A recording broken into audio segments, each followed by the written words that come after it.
Welcome back to One Punch Man Anime Review, episode number 2. This one I'm reviewing the OVAs for the series of One Punch Man. And there's 7 of them. Not kidding, there is 7 of these things. Though actually there's 6 of them altogether. There's like OVAs 1 through 6 plus episode 0 of these OVAs. First one is Road to a Hero, which essentially is a prequel to the actual main series. It features Saitama with hair as he starts out. It's basically his early days as a crime fighter, and also this is kind of where he got his trademark suit, his trademark superhero suit that he's known for wearing. Apparently, it was designed by this old tailor of his who kept preparing his tracksuit. And here's kind of the thing: the guy, and he was apparently indebted to loan sharks. So, and the leader had this very bizarre transformation that made him look like he was a male dominatrix. Not kidding. It is by far the most stupidest look I have ever seen for a villain. By far, and I've seen many silly looks, but this one is so stupid. A red fish mask, a set of leather straps across his chest, a thong, boots, and apparently he can shoot balls out of his mouth. Okay. His transformation was so bizarre. I mean, I didn't mind his look prior to that. He looked like a modern day gangster. The whole like tracksuits of like, hey, because I heard a lot of modern day gangsters do dress this way, with the ruby glasses and the golden chain, and apparently his base operations is this weird, bizarre looking apartment. I'm kind of like, wow, man, this guy is such a terrible villain. I mean, there is some good, interesting villains who have good gimmicks to them. But yeah, despite all the monsters that apparently Saitama fought over the years, this one was by far the most boringest villain I have ever seen. The guy just simply, heck, even says in the actual show itself, he wanted his particular shop just for some reason because he wanted it. He never said a reason why. He got beat up along with his thugs pretty quickly. And Saitama thought it would be a good idea to hand him over to his landlady and give him to his bounties to the police. Nope, apparently because they were her main source of income, he got kicked out of the apartment. Yeah, it was a crappy apartment. But here's kind of the thing about his apartment he lived in, which they do actually do. If you watch the main series, I think it was, I'm trying to remember, I know it popped up for one episode of the series. It was just after he destroyed that meteor. Well, apparently he said in the episode that even though the supermarket was destroyed, the crappy apartment he used to live in apparently is still standing. Yeah.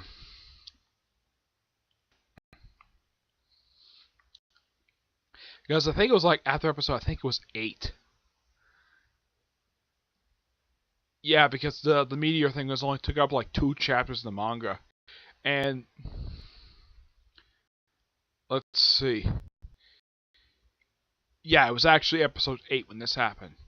Yeah, where they actually show the actual building he used to live in, and this flashback, this particular OVA did.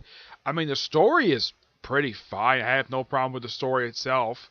It's interesting. I like the fact that he started wearing a tracksuit first, and then after a while, he decided to just give up and just put on his regular trademark suit.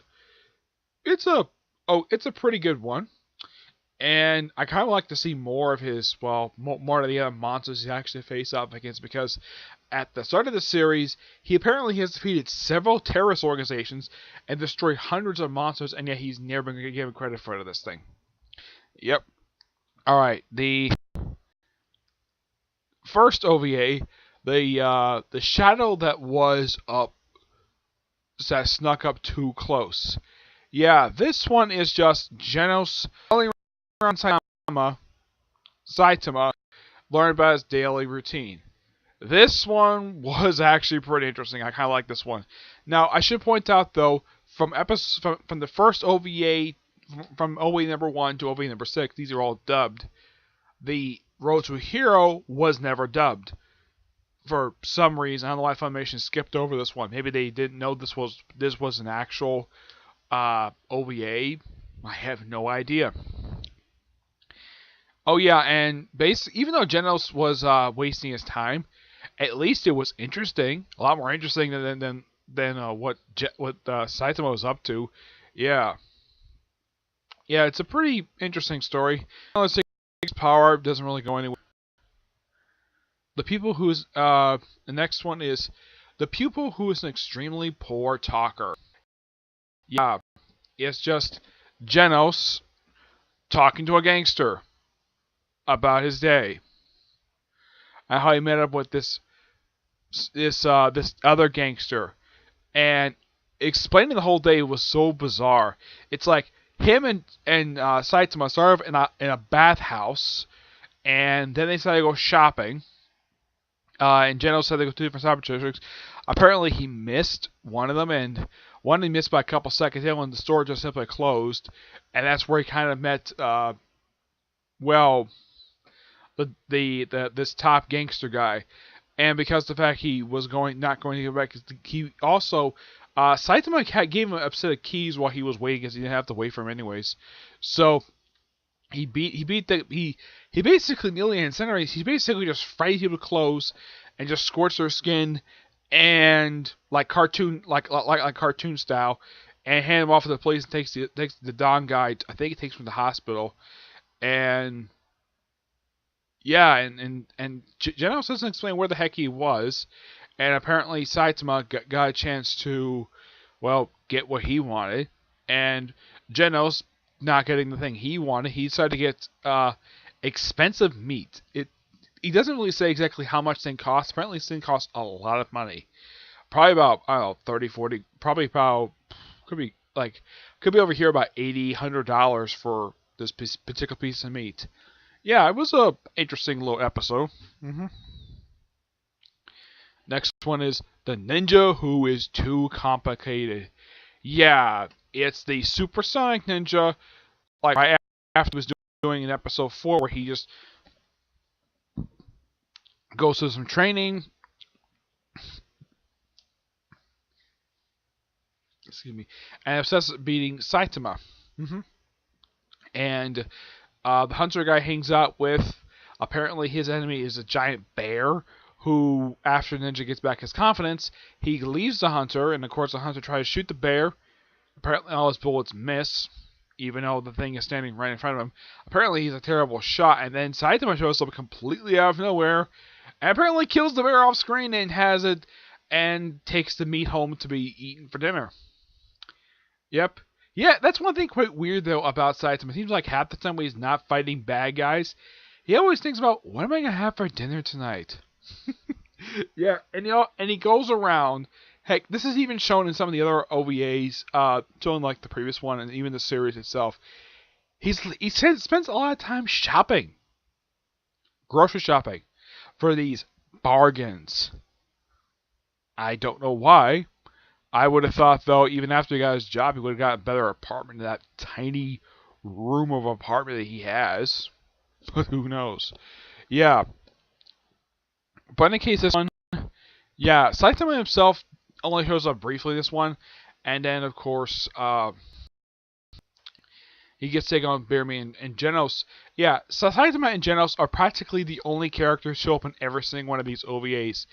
This one, along with the Road to Hero, Genos only appears like at the end, while Saitama appears pretty much like all of them. Though in the case of, well, the fifth one, Saitama doesn't show up until like the very end of this one. Bang, who's too overbearing. Yeah, this one is Bang trying to get Saitama to become part of his dojo. Of course, he fails. He also stalks them.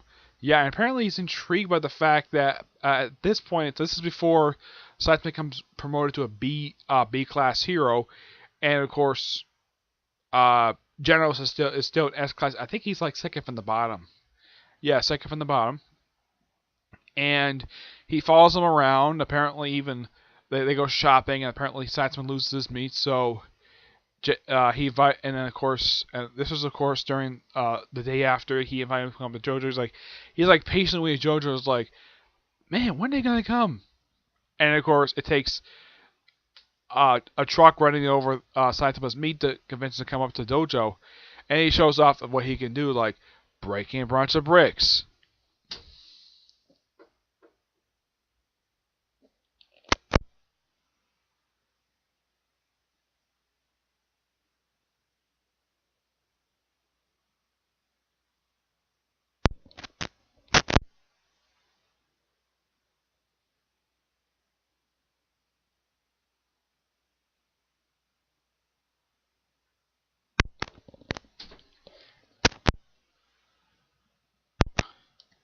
Anyways, yeah. So he follows him around, and even he's intrigued by what Genos does with Saitama. I mean, it's not it. He does see it that these two are teacher and student. He doesn't think these two are gay. No, he doesn't see that at all. Especially as Genos is not interested in Saitama that way. No, it's more of like a teacher student relationship. Yeah, it's and of course they all play rock paper scissors, and of course when he goes to he just plays like first he plays a card game which Saitama loses, and they play rock paper scissors, and the loser gets to bang the winner. The winner gets to bang the loser in the head with a rubber hammer. Yep. Though the quickest thing is like trying to swipe the hammer before the loser grabs the hard hat. Saitama wins one time, and he smashes the hard hat just after Silver Fang decides to jump straight to the ceiling of his dojo. Yeah, he says, yeah, despite the whole game thing, he was still planning to give in to me anyways. Yeah, because he had this primate that the Martial Arts Association gave him. It's an odd little episode, but at least it's interesting. Alright, next up is the sisters who have too many things happening. Yeah, this is probably the one of two times in this entire series, well, anime-wise, you get a chance to see you can see Tornado and Buzzard in the same episode together. They also appear in the next episode, though they kind of swap, where Tornado shows up briefly in this episode, and the next one Tornado's actually in the whole story. This one is just, well, Buzzard beating up a leftover from, well, Deep Sea King's forces, and apparently digging the paper, so she decided to go to Z-Town. And just by sheer coincidence, she rides the train, and Genos just happened to be there with boxes of crabs. Excuse me, who are alive. I would have thought when they sold crabs like this, these things kept in boxes. If these things were alive, they wouldn't be kept in boxes like this. I would have thought they would, chopped up and basically kept, freezer style. No, this is, very bizarre. I don't know if this is something for Japan. Now, I do appreciate the fact we got a chance to see a bullet train in this series.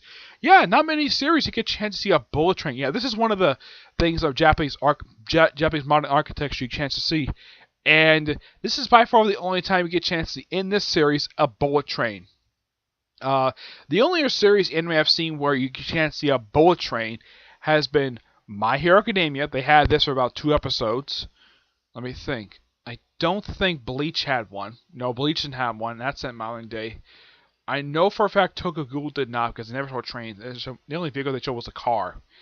But aside from this series, My Hero Academia, I'm trying to think though. I don't think there was any other series I can personally think of where it's set in modern day. And I think Sailor Moon did show a bullet train one time in Crystal. I haven't watched the whole thing of the original series yet. So I see about 3 series I've watched where they actually showed the bullet train.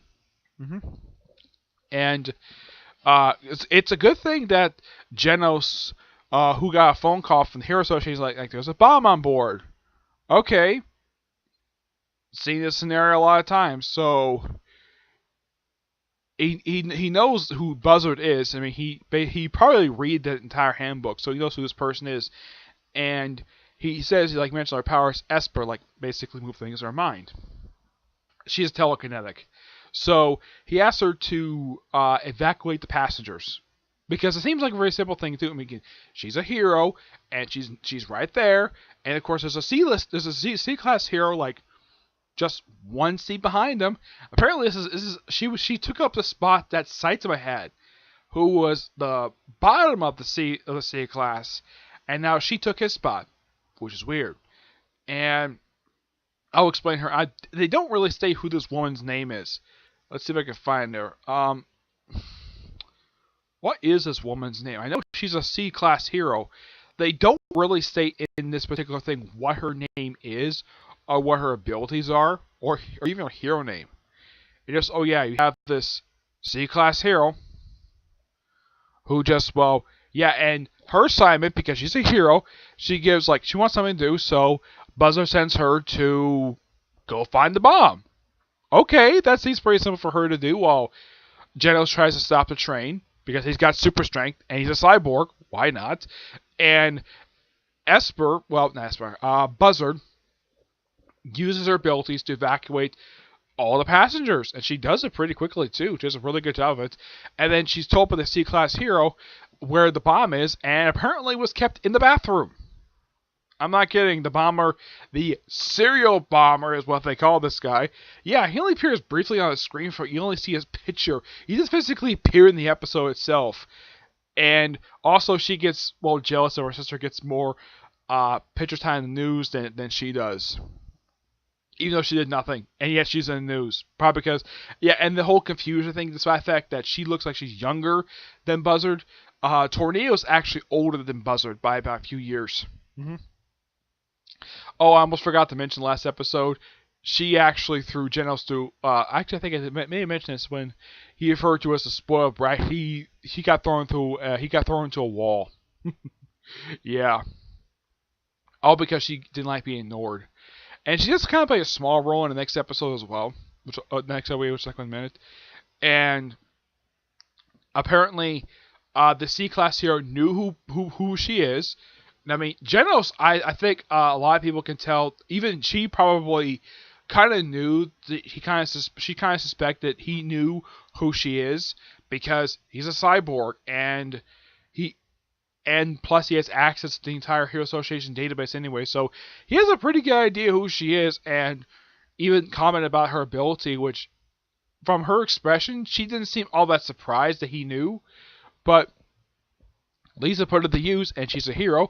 Oh yeah, Giles mentioned about her Buzzer branch, who does appear in this episode, by the way. Though, and he also brings up, like, what's the matter, you can't do this without your goons, without your henchmen around? Yeah, though they actually do meet later on in the manga, which I hope they really animate that scene, that arc. It's when JC Sapp adapts that particular arc. It's probably gonna take up like one episode because it's just 4 chapters.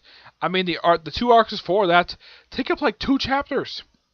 So yeah, like 2, and maybe this is another one. Yeah. And then after they get everybody off the train, she gets off the train, and of course Genos gets pulled away by Tornado, and Tornado takes the bullet train with the sky, crush it, squeeze it together, and the thing explodes. And she's like, "Really? You could have just let me handle this by myself." Yeah, but at least Genos actually did something, and so did Buzzard. And the C-class hero, who was considered giving up being a hero because she was under strain for keeping the hero quota, and she thought it would be nice one day to join the Buzzer group. And it is something, though, because usually she kind of forced you to join her group. This is actually the first person I actually heard of where she actually really does want to join her group. And she says to her, "People who join my group call me Miss Buzzard. That's what you call me when you join my group." Okay, fine. That was a really nice note, and by far out of the first 5, this one's my personal favorite because it was just really good. And it has a funny ending to it. Like, Saitama's like, "Where's Genos? Why is he late?" Yeah, it's just so funny. Alright, the last OVA is The Murder Case That Is Too Impossible. Yep, that is this one. This one starts off with Child Emperor investigating the possible death of Zombie Man.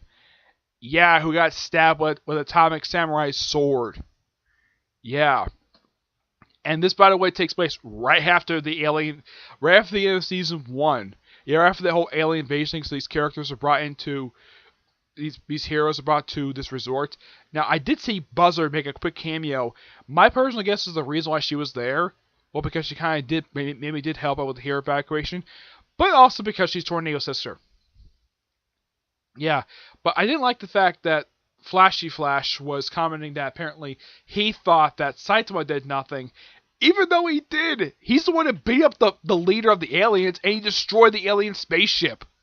So, it's something that they don't talk about his accomplishments, which is bizarre, despite the fact he joined the Hero Association. You know, yes, he's a B-class hero, but at least he's a lot better than these guys are. And Metal Bat is just so funny. And heck, he comments the fact he didn't drink because he's a minor. Child Emperor, I did not know Metal Bat was a minor. I did not know that at all. I thought he looked like a guy probably in his 20s. But no, he's actually a teenager, which is interesting. Yeah, he's got a really strong bat too, because he basically was the one who discovered the way to kill that one alien by finding the blue marble inside of his head. He was the one who actually, and he smashed it by basically throwing it up in the air and basically doing the whole throwing a ball up in the air and smashing with a baseball bat. Though this bat is made of metal, so that's why it's called Metal Bat. And he carries on the Metal Bat too. And oh yeah, and Tornado herself doesn't really do much of anything in this episode. Seems like she shows up briefly for the hotspot scene. And there's another C-class here. I don't know who this woman is. She could be the same one from the last episode, but they don't say who she is. Oh yeah, because it's the hot spa. And you gotta show some fan service. So you gotta see some fan service by seeing ladies in nude. Well, for the women anyways. For the ladies, you get a chance to see all these guys in nude. So, equal fan service. Gotta praise the anime for doing that. And of course, they have a little party. And of course, most of the characters are drinking. And apparently, even though that Tornado's older is well, probably in her late 20s, and yet Saitama still thinks that she's a child, despite the fact she's older than Buzzard. I do like the fact that the anime did keep him from meeting Buzzard. Yeah, that was nice, because that actually happened roughly about 5 chapters after the alien invasion arc. Yeah, only like 5 chapters later, because, yeah, he first meets her in chapter 41, while the alien invasion arc wrapped up with chapter 36. So roughly about 5 chapters. So we'll probably get a chance to do the meeting in episode 3 of season 2. That's just my theory anyways. King, of course, plays a small role in this episode. You only see him briefly. And apparently he was one who discovered Zombie Man's body. And telling the front desk and stuff like that. And that's where the scream came in. Oh yeah, and it turns out the person who supposedly killed Zombie Man was Tornado all along. Yeah, Tornado, who stabbed him with Atomic Samurai's sword. Either Atomic Samurai, and here's the thing, a lot of these guys have alibis, so yeah. And because we kind of suspected, and the reason why Zombie Man is alive because he has a regeneration ability, and the only reason why it's called Zombie Man because he looks like a walking corpse. That, and well, his skin is gray, so let's call him Zombie Man, even though it's a lame name. Yeah, Metal Bat. Okay, fine, he's a baseball guy. Fine, whatever. At least Silver Fang is at least interesting. Yeah. Terrible Tornado, I get kind of the reason why she's called up, because she can make tornadoes. And she's also very arrogant. Yeah. And it's something that she was really drunk in order to try to kill Zombie Man. Yeah. Oh yeah, and according to the Genos, it's actually Saitama's fault this whole thing happened in the first place. Yeah, it's all Saitama's fault. Because he, well, still thought she was a child, so it's like, no drinking for you. Let's just give you some orange, let's give you some OJ. Though he's the orange juice, I prefer to call it OJ because I was in the Boy Scouts. We always called orange juice OJ. That's basically what we call it. Alright. So, out of these 7 OVAs, Road to Hero was an okay one. I didn't have a really problem with it. I would say I liked the last two they put out. That was interesting. And I would say of the 6 official ones number wise, the first one was I would say all of them are interesting. I would definitely say that the least interesting one is OVA number 0. Yeah, the story is just okay at best. I don't hate it. It's not a terrible story. It's interesting. The most interesting about it is how Saitama gets his famous suit that he wears. Though they don't show the tailor making the gloves. It looks like he's only shown making the cape, but it looks like he made this thing in his spare time and he's out of retire. So yeah. So out of the 7 OVAs, my personal favorites have got to be 5 and 6, and probably I would say 4, 5, and 6 are my personal favorites because of how much I enjoyed watching them. So that's really it for this particular review. Not much else to say, just that really good OVA. I would say some of these OVAs are pretty good, a little fun. I would love to see them do more. I kind of wish they would also start adapting the side stories like they did for 7 Deadly Sins for a couple of their OVAs. Maybe they can do that for this one. It's a possibility, but also sends a question like how far could JC Staff go for Season 2, because Season 1 by Madhouse only got the first 36 chapters. In the case of this next season, who the heck knows? I highly doubt it's going to be 36 chapters again. If it is, it'd be kind of silly, and hopefully it's not going to be 12 episodes again. I think a lot of people really don't like it when animes are 12 episodes long. Especially since the series itself is really long. It's not 36 chapters, it's roughly like 92 right now. Excuse me. Yeah. But from what I can tell right now, the series is monthly. So, next chapter probably come out probably later this month. So, probably the next video I'll probably do is probably for this particular series is probably my top 10 favorite heroes. Now, in the case of female heroes, there's only like 3 in this whole entire franchise. I'm not kidding. There's only like 3. You have Tornado, Buzzard, and the C-Class hero, which I don't know her name. Yeah, those 3 are the only ones. I would say of those 3, my personal favorite is Buzzard. Plus, I enjoy her voice actress. Yeah. But I'll probably do a top 10 later. Probably a special. But probably won't be a One Punch Man review for quite a while. But I'll be doing specials on whenever a new chapter comes out for the manga.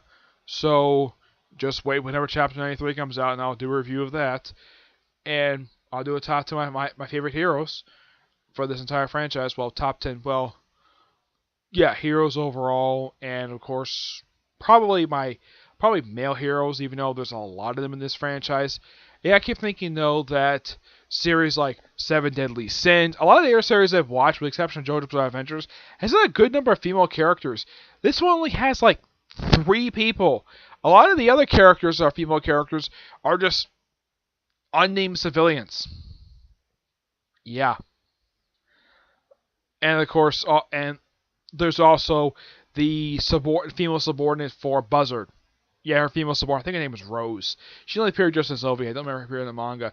Because a lot of time when I saw Buzzard when she was appearing with her group, it's with all the guys in fancy suits. And the way she dresses is the same exact way her sister dresses. Wears this long green dress. Though she's more of a rich style dress. So like, had the green dress and the pearl necklace and the fur coat.